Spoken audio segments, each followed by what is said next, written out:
काफ़ी महत्वपूर्ण वीडियो होने वाला है ये। बिल्कुल पॉइंट की बात करते हैं, ज़्यादा लंबी वीडियो नहीं देखेंगे। ये वीडियो किसके लिए है? टाइटल से थंबनेल से आइडिया लग गया होगा कि आईएससी साइंस वालों के लिए है।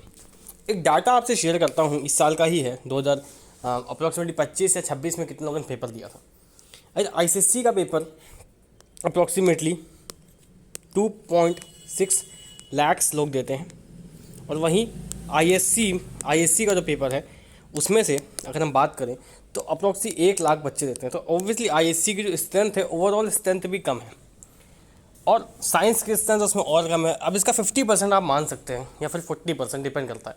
ये 50 से 60 हमारी स्ट्रेंथ है आईएससी के लिए।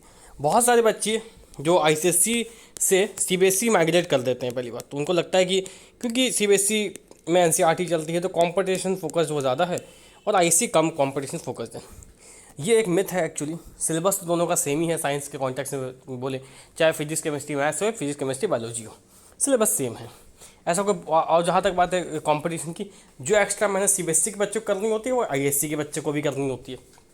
सवाल ये है कि क्या क्या चीज़ें चेंज होंगी, क्या आईएससी लेना हमारे लिए साइंस के लिए सूटेबल है? तो इसका आंसर है हाँ, क्योंकि पेपर तो अलग ही अलग होता है।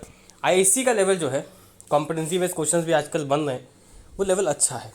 मैं ये नहीं बोलूँगा सीबीएसई से बहुत ऊपर है, बट सीबीएसई से कई कई कई कई एस्पेक्ट में, कहीं वर्टिकल्स में थोड़ा सा तो ऊपर है। पहली बात तो इस बात को आप पेपर से भी एनालाइज कर सकते हैं।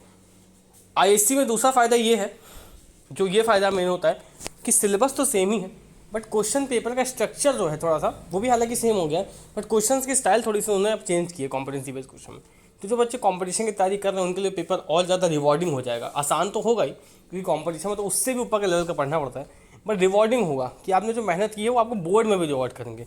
पहले रूटीन क्वेश्चन आते थे, और आईएससी का जो पेपर है उसमें जो सबसे पॉजिटिव बात है वो ये है कि इनका पेपर कंसिस्टेंट है। जैसे मतलब ये पेपर का पैटर्न भी चेंज करते हैं या पेपर का लेवल चेंज करते हैं, बट वो 4-5 साल कंसिस्टेंट रहता है। पहली बात तो एक कंसिस्टेंसी आपको देखने को मिलेगी। पेपर कभी बहुत टफ, बहुत ईजी नहीं आ रहा है।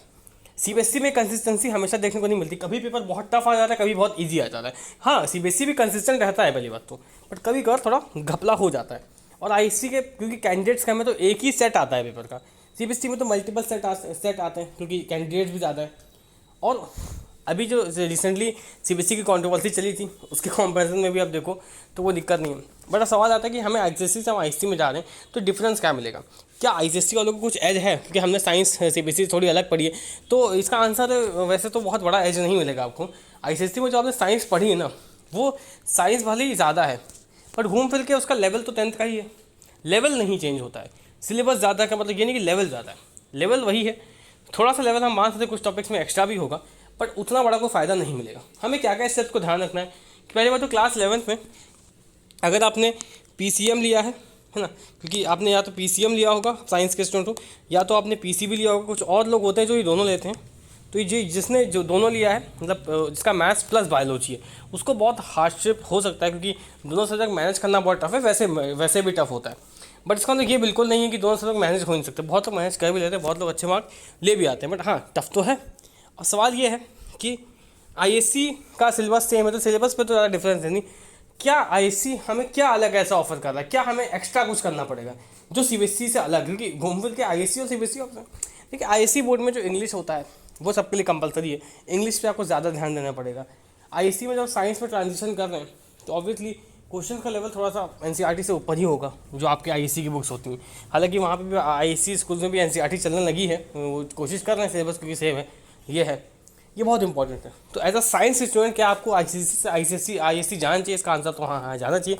जाते वक्त क्या ध्यान देना है, मैं फिर से समराइज़ कर देता हूँ कि कॉम्पिटेंसी लेवल बढ़ गया है। अगर आप सिर्फ बोर्ड की भी तैयारी कर रहे हो तो भी आपको अच्छे लेवल पर पढ़ाई करनी पड़ेगी। सेम टॉपिक अच्छे लेवल पर पढ़ना पड़ेगा आपको।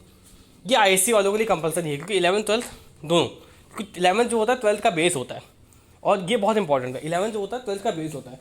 बहुत बच्चों का बेस ख़राब हो जाता है 11th क्लास में। इस चीज़ को ध्यान रखिए। और कॉन्ग्रेचुलेशंस कि आप आईएससी बोर्ड में एडमिशन लिए हैं। बहुत कम ही लोग लेते हैं आईसीएससी से आईएससी, बहुत कम लोग लेते हैं। तो इसका बहुत बहुत बधाई, और अच्छे से प्रिपरेशन करिए। और हो सके तो आप बताइए कमेंट सेक्शन में कि आपकी आईएससी को लेकर क्या एक्सपेक्टेशंस हैं। चलिए, थैंक यू।